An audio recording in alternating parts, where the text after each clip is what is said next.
Bonjour à tous, je voudrais nous alerter sur la nature des temps que nous vivons aujourd'hui.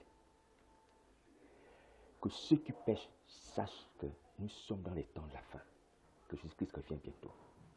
Donc les temps que nous vivons sont des temps qui vont déboucher sur le jugement imminent de Jésus-Christ. Alors, donc, dans Matthieu chapitre 3, du verset 1 à 2, il est dit ceci. En ce temps-là parut Jean-Baptiste prêchant dans le désert de Judée. Il disait, repentez-vous car le royaume des cieux est proche.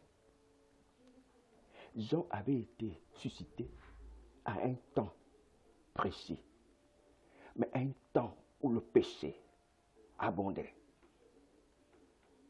C'est pour ça que Jean prêchait la repentance. Donc les temps que nous vivons aujourd'hui correspondent au temps de Jean-Baptiste. Voyez vous-même le péché dans l'église, la sorcellerie dans l'église, les femmes qui sont prophétesses dans l'église. On fait manger des fidèles de l'herbe. On enseigne la prospérité et non la sanctification. L'idolâtrie, l'amour de l'argent, le culte de soi. Donc toutes ces choses nous interpellent et nous amènent à la repentance. Donc l'objectif aujourd'hui du Seigneur Jésus, c'est de nous amener à considérer que nous vivons également les temps où Jean-Baptiste a apparu avec le message de repentance, afin que nous puissions être sauvés. Voilà pourquoi le Seigneur nous adresse ce message de repentance aujourd'hui. Donc Jean a apparu au moment où le péché avait atteint des degrés, des proportions insupportables.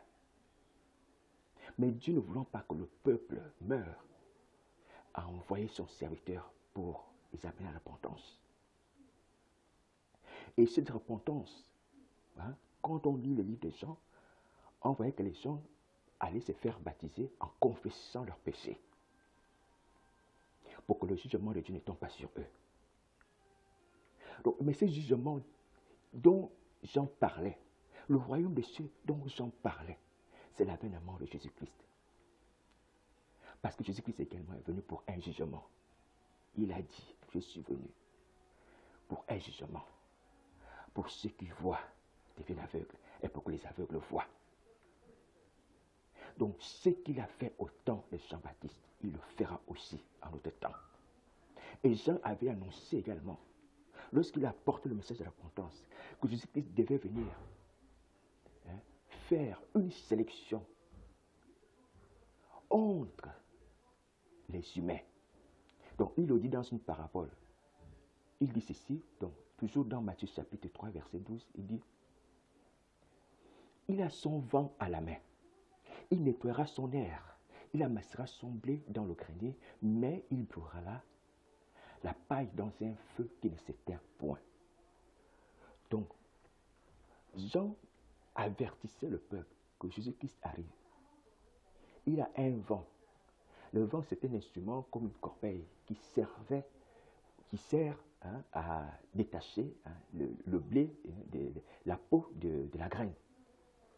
Donc, Jean annonce au peuple que Jésus-Christ arrive avec ce vent. C'est-à-dire qu'il va faire un jugement, il va faire un cri parmi la population. Il prendra ceux qui le craignent et il châtiera ceux qui ne le craignent pas. Donc, c'est ce même message que le Seigneur Jésus nous adresse aujourd'hui. Qu'il arrive aussi avec un vent. Il arrive avec un jugement. Il va faire un cri. Mais sa volonté est que nous soyons tous sauvés. Donc retenons-le, Jésus-Christ ne veut pas que nous périssions, mais que nous soyons sauvés. Donc c'est pour ça que le Seigneur nous adresse encore ce message de repentance aujourd'hui. En ce temps-là, parut Jean-Baptiste, prêchant dans le désert. Il disait, repentez-vous, car le royaume des cieux est proche. Vous entendez déjà pas mal de personnes qui vous parlent de repentance. Il n'y a pas que moi, il y a d'autres personnes qui parlent de repentance. Ayez le discernement. Comprenez que nous sommes effectivement à quelques instants l'avènement du Seigneur Jésus, que bientôt le jugement de Dieu va s'opérer. Il n'y a pas que d'autres prophéties qui caractérisent la fin des temps. Il y a des prophéties sur la paix, mais aussi la prophétie sur la repentance. Le message de repentance est un message qui précède le jugement. Dieu ne juge pas sans avoir d'abord donné à la possibilité aux hommes de se repentir. Et aujourd'hui, nous sommes dans les temps où le message de repentance est envoyé, est enseigné, est diffusé sur Facebook, sur YouTube. Donc, ayez du discernement pour savoir que si nous entendons ces messages, c'est que derrière, il y a un jugement qui s'annonce. Jésus-Christ revient bientôt. Alors, donc, ce message n'est pas de moi. C'est le Seigneur Jésus qui m'a mis cela à cœur de vous le dire, afin que nous ne disions au dernier jour que je n'ai pas été averti, que je n'ai pas entendu, que je n'étais pas au courant. Donc, repentez-vous de vos œuvres, quittez la sorcellerie, quittez les sectes, quittez le mensonge, quittez l'hypocrisie, quittez l'apostasie. Revenez au Seigneur Jésus. Le temps de son avènement est proche. Il ne viendra pas faire dans la dentelle. Il vient pour opérer un chemin, pour choisir et pour enlever ceux qui ont cru en lui, et ceux qui ont persévéré en lui, ceux qui se sont repentis en lui.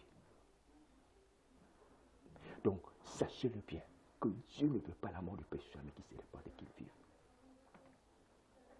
Repentez-vous, ne soyez pas dupes. Arrêtez de regarder les événements qui ne sont pas d'actualité, qui ne sont pas bibliques. Parce qu'il y a des gens qui se disent, non, on attend d'abord le troisième temple.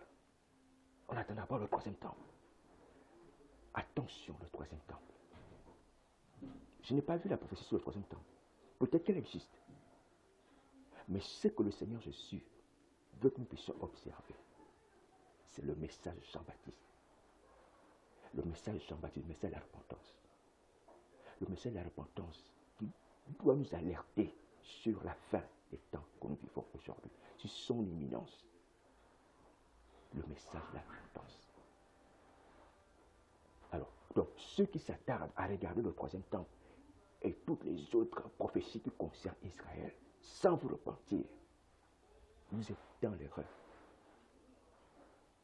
C'est bien beau de regarder les autres prophéties, les autres signes de la fin des temps. Mais il ne s'agit pas simplement de les regarder, de les comprendre. Ou même de dire que parce que Jérusalem est devenue la capitale d'Israël. En négligeant l'essentiel, c'est-à-dire la repentance. Repentez-vous de vos péchés. Laissez l'affaire de Jérusalem et de la capitale d'Israël, toutes ces choses, ces informations. Ce que Dieu demande de nous, c'est d'observer que le message de la repentance est le message qui précède le jugement. Et ce message, c'est ce que Dieu nous envoie aujourd'hui. C'est ce qui nous fait comprendre aujourd'hui. Le Saint-Esprit ne parle pas en vain. Le Saint-Esprit parle en fonction du temps et des circonstances que Dieu a planifiées. Il y a eu une période de 400 ans. 400 ans avant que Dieu n'envoie un prophète. Il y a eu un silence. Après Malachie. Alors que Dieu a envoyé Jean-Baptiste avec le message de la repentance. Comme signe évident du jugement à venir. Donc, écoutez le message. Soyez ouverts. Abandonnez le péché. Détournez-vous l'idolâtrie, la sorcellerie. Recevez le message de la repentance comme un message de salut, d'alerte pour vos âmes. Parce que Dieu veut vous sauver. Donc, c'est ce que le Seigneur Jésus m'a mis à cœur. Donc, ne soyez pas dupes. Allez regarder des événements ailleurs, alors que l'essentiel est là. Jean est la lampe. Le message de Jean est la lampe qui nous annonce qu'il y a un feu qui arrive derrière. C'est comme un panneau. Et ce message que le Seigneur met encore dans la bouche, dans le cœur de ses enfants, dans la vie, dans les ministères où les gens sont établis. Si vous entendez que la repentance est quelque part, si vous entendez qu'il y a un message qui attire la repentance, sachez que c'est la foi du Seigneur. Et sachez que c'est Dieu qui vous parle pour que vous soyez sauvés. Et la Bible dit, si vous entendez sa voix, n'endurcissez pas vos cœurs. N'endurcissez pas vos cœurs, reportez-vous. Que Dieu nous aide.